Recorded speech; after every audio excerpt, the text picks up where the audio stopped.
नमस्कार। आज हामी नेपालको एकमात्र संस्कृत विश्वविद्यालय नेपाल संस्कृत विश्वविद्यालय आइपुगेका छौँ।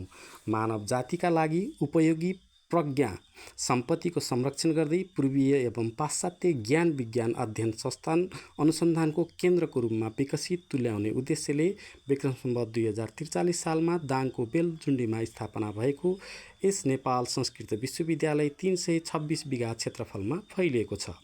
यसको स्थापनामा योगी नरहरिनाथको सक्रिय र अहम भूमिका रहेको पाइन्छ। संस्कृत विद्याको माध्यमबाट सर्वे भवन्तु सुखिना वसुधैव कुटुम्बकम जस्ता उदात्त भावना प्रवाहित गर्ने उद्देश्यले स्थापना भएको यस विश्वविद्यालयले अनुसन्धान केन्द्र, राष्ट्रिय सांस्कृतिक अध्ययन केन्द्र, आयुर्वेद अध्ययन केन्द्र, योग तथा ज्योतिष विज्ञान जस्ता विभिन्न विधामा काम गर्ने उद्देश्य बोकेको एउटा राष्ट्रिय धरोहरको रूपमा रहेको छ।